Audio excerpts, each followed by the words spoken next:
Oh, no worries. So the way we left off was that you were going to tell us a little bit about your history with San Bruno. Yeah, for sure.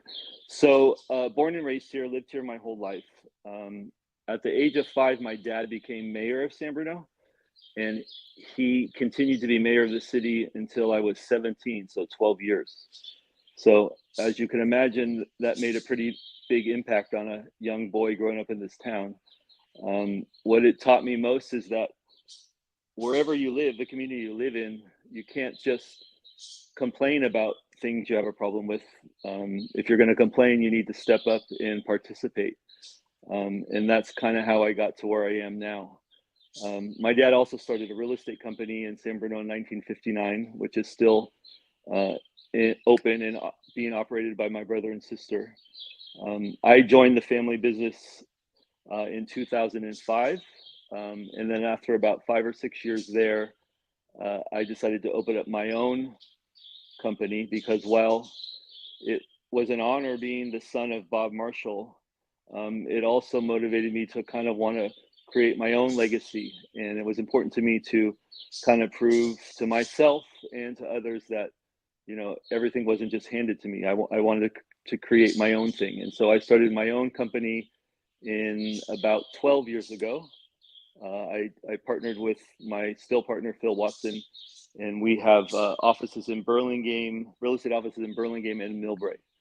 Um, and That's been very rewarding. We've had some success financially, but more importantly, it's given me a lot of personal success in knowing that I could do this on my own and kind of create my own thing. I love that, Stephen, by the way. Maybe I hope you don't mind, but maybe you can elaborate a little bit why. I mean, I want to say you have a successful business. You and Phil have a great real estate business. What would Uh-huh. possess someone like yourself who's seen all this success to go into politics? That's a good question because, this is not my first time trying this. I ran in both 2019 and 2020, and I was unsuccessful in both elections.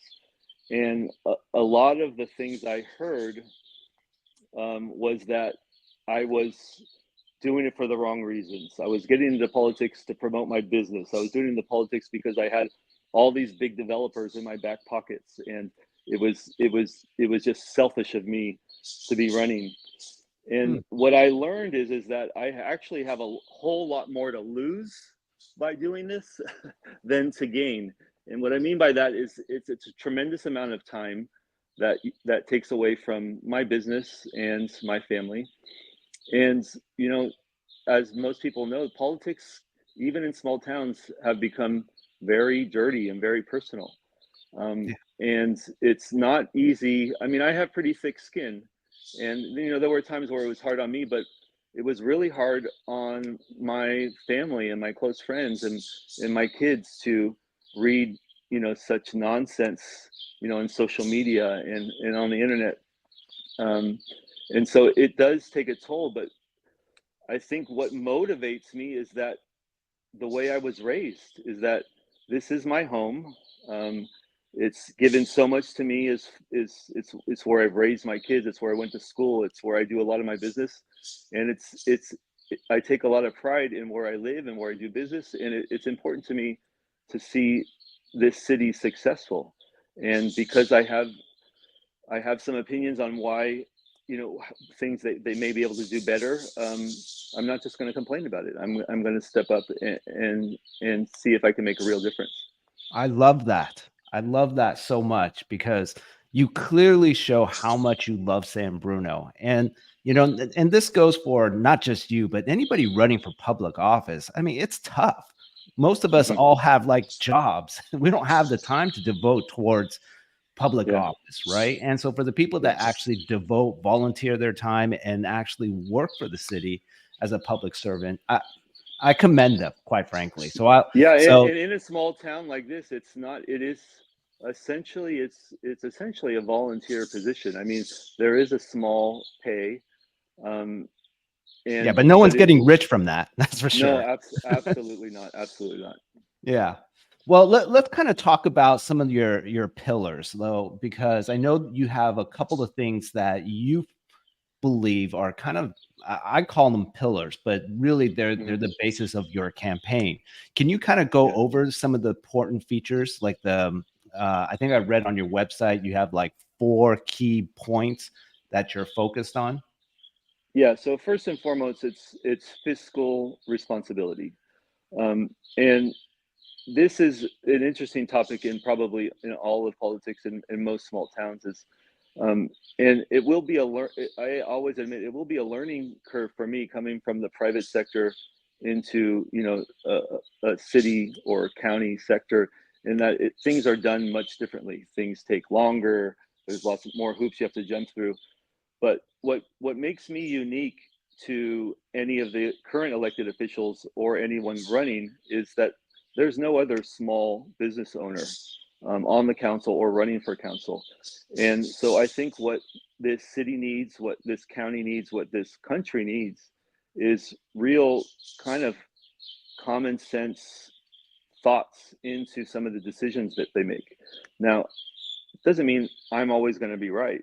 I believe a council or any government should be made up of people from different backgrounds, whether both personal and uh, professional, so that there could be some collaboration. But they need to hear kind of another take, another side to some of the decisions that they make, because there's been a lot of decisions that if they were running a company, they would be bankrupt, right? Right. And there's just kind of, to me, a real lack of common sense when it comes to some of the fiscal decisions that they're making. Um, one of my second, what you quote called pillars, is our senior services. Um, One of the things that my dad was most proud about when he was mayor is he created the San Bruno Senior Center, and it's not the only one in the county, but it's probably one of the most successful and one of the senior centers that offers the most services. The San Bruno Senior Center offers all kinds of services on a daily basis, from free meals to activities.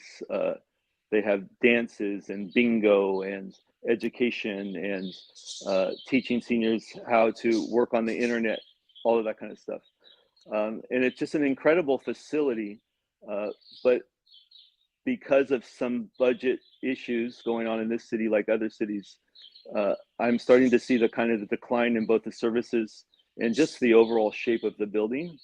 Mhm. So it's going to be very important to me, as people are living longer, and thriving longer, that we not only support what's currently going on, but try to enhance that as well.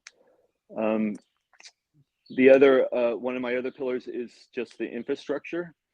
Again, like other cities, San Bruno is struggling to afford just the basic infrastructure: sewer systems, water systems, street paving, all of that kind of stuff. And San Bruno has, in my opinion, has always gone the route of reacting rather than being proactive. And I always use the analogy, as as a property owner myself, that there's two ways of going about things. You can keep the rent low and not maintain the building, um, or and then when something comes up, it's super expensive, right? If you neglect something forever and then wait till it breaks, it's usually a lot more expensive. Yeah. And so I think that this city should kind of take the initiative of fixing things before they break. Or specific to my district that I'm running for, we have a lot of open space, which is awesome. That some of it is even open to the public where you could walk and hike. But with that open space, it requires a lot of maintenance, trees. I don't want to wait for a fire. I don't want to wait for a landslide before we look at what could potentially happen. I want to be ongoing to maintain these different types of things so that we could fix them as they go. It's much cheaper to fix it as we go than waiting for something to break. Yeah. Um, Well, I own a and house, so then, I know exactly what you're talking about. yeah, again, it comes back to kind of just like common sense approach. And then finally is my fourth pillar would be accessibility. I think one of the reasons why I've had some success in business is that my clients, my staff, agents that work with me, they can always reach me. They can call me, they can email me, they can text me, and if I don't pick up immediately, they're going to get a call back within an hour. And that's the same approach that I would bring as a council member, and the same approach I brought as a candidate. Honestly, I think I'm the only candidate with all my campaign marketing materials. I put my cell phone number there You did. because, yeah, because I I I just I want to do my say best to I've been knock. I doing. do my best to knock on every door and engage. I want face-to-face engagement. And emails are great, but I want to pick up the phone and call, because so many things get lost in translation via email and text, and it's important to hear someone's tone of voice. It's important to see their face in order to get the real story. Before we go on, I do want to compliment you because I've been reaching out to a lot of different candidates, and I really have not seen anybody as of yet put their number on their website so that they can actually a citizen can actually call you and ask you questions about your campaign, what you stand for. There's no candidate more accessible than you. So I'll make sure to put your website on this link so everyone knows how to find you. And But I'll add one more thing: is I even have my address where I live. I saw You'll that. see when the ballots come out, we have the option to keep that private, and all of the other candidates have, but I think I'm the only candidate. I mean, you can knock on my door. And so that just goes. I mean, you put your money where your mouth is, right? You're Yeah, accessible to everyone. So absolutely. Yeah. compliments. All right, let's Thank you. back up a little bit and kind of talk about your pillars. So one thing that you mentioned was fiscal responsibility. Mhm. So when you get elected, is that being too presumptuous?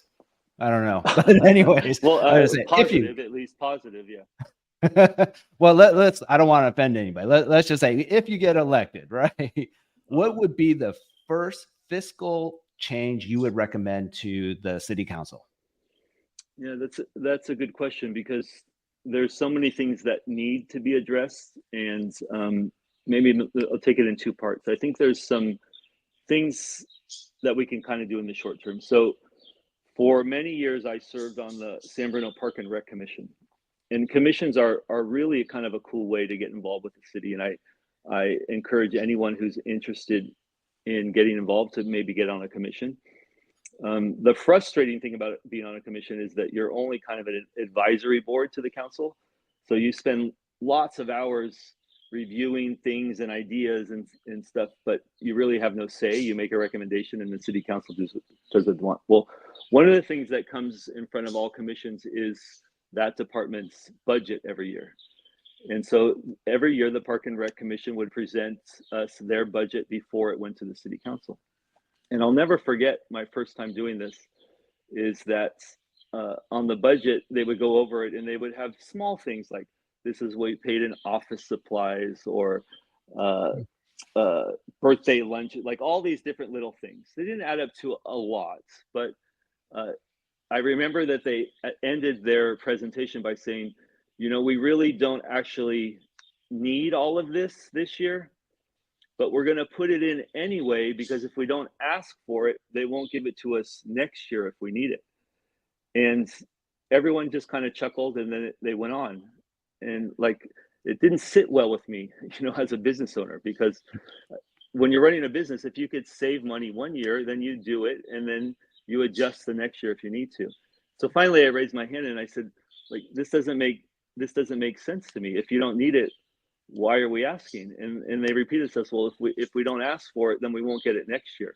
And so if this is happening at the Park and Rec department, then it's happening at the Public Works department, it's happening in the city attorney's department, it's happening in every department, and that adds up. And then at the city manager level, same thing. He's asking for more because he may need more next year, and that's just not okay. That doesn't sit well for me. So that's kind of a short, like a short term small, but it does add up. It could add up to probably a few $1 million, right?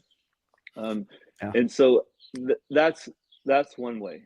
Um, the other way is that San Bruno has to get more on board with development, because if cities don't develop right now, that's the best way for them to bring money into their budget. Then they're going to be forced with taxing our residents, Sure. and no one wants to be taxed. So you can't be against development and then vote no on a tax initiative.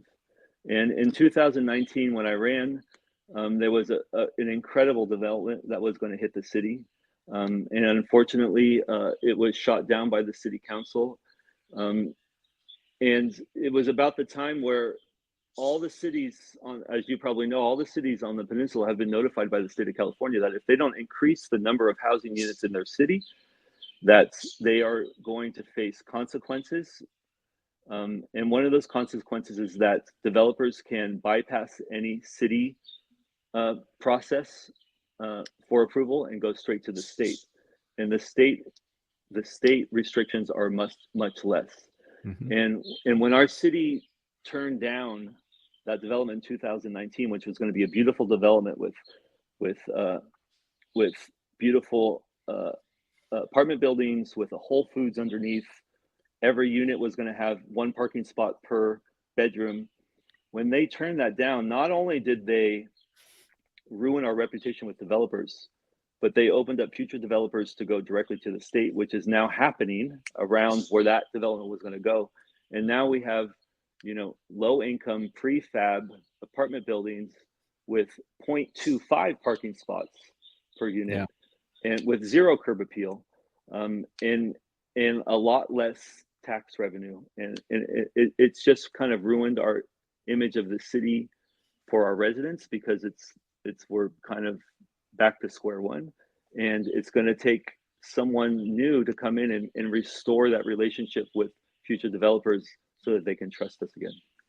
Yeah, may I ask a question regarding that? So I Sure. think the point was, if you guys sold it in 2019, the city would have had an easier time controlling like what things needed to Exactly. be, We right? had the leverage at that time to kind of still tell the developer, negotiate with the developer, well, we'll give you this, you give us that. And Right.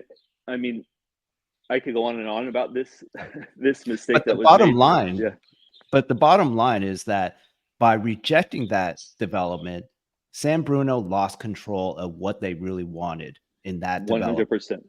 So 100%. I got it. So that one was a missed opportunity. So going forward, that's something that you'll take a proactive approach, is to be able to make sure San Bruno still has control over these developments and not Well, lose control. we need to educate residents that, I think a lot of the politicians who are there now took the side of the residents who were hesitant for change, because of course there's going to be some discomfort while there's construction and Right. the town is changing. But they need to educate them about the consequences, but also educate them about the benefits, rather than just telling them what they want to hear to win an election. Yeah. And that's kind of how I am. I mean, I don't sugarcoat anything. I'm not going to do anything just to get a re-election or to even get elected. I'm going to tell the truth about what I know and what I think the consequences are. And I think if you're able to convey that to residents so that they can see the benefit in the future, then it's going to be a much different outcome. Love it. Love it. So the next question I wanted to ask you about infrastructure, because Mm-hmm. infrastructure affects all of us, right? Correct. And so what would be, if elected, what Mm-hmm. would be the first infrastructure change you would recommend to the council? You hear me okay, Choosing Stephen? San Bruno said, yeah, sorry, I had a call coming through I had to get rid of it. But there's a lot of infrastructure issues in San Bruno.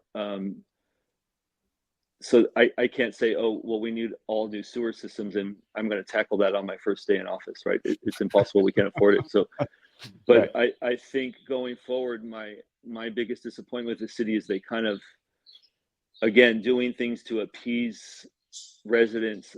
Politicians oftentimes do things to appease residents during an election cycle to say, oh, see, we're doing something.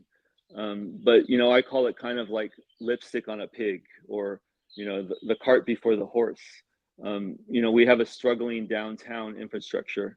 And, they're doing things like adding garbage cans and newspaper racks and parking meters, all things that in theory are good things, but those things should come last. Let's in all that money that they invested in that should be put into the sewer line, into parking structures, the what I call the not so sexy items that may not get you votes. But we have to start there first, then we add the lipstick, right? And because right now we have all these nice new things on the surface, but everything's deteriorating underneath. And so when we're able to fix the things underneath, then we're going to have to redo all the things on the outside again. And so it's a lack of common sense, and it's something that's extremely frustrating. You know what it sounds like, and correct me if I'm wrong. Like recently, I rebuilt my foundation on my house, right?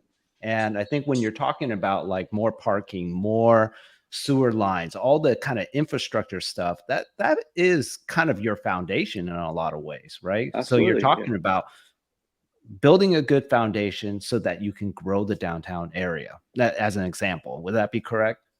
Yeah, it would be like if you bought a house and you knew there was $50,000 worth of dry rot around the house, but instead of fixing the dry rot, you just paint it, right? So yeah, it's going to look good for a year. Yeah. But at some point you're going to have to fix the dry rot, and then you're going to have to repaint again. So Totally. Yeah. yeah. I get it. Yeah.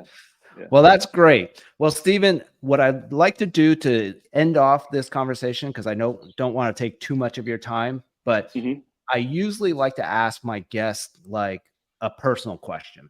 So Okay. for you, let me ask you this. One of my guilty pleasures is I drink way too much coffee to the point where my doctor says I need to cut down. Oh, that's a lot of coffee. What is your guilty pleasure? That's a good question. Like you said, I'm a super busy guy with work and politics and 3 kids, and I don't have a lot of free time. One thing is that I'm kind of an addict to reality TV. That's kind of how I wind down and just watch meaningless TV.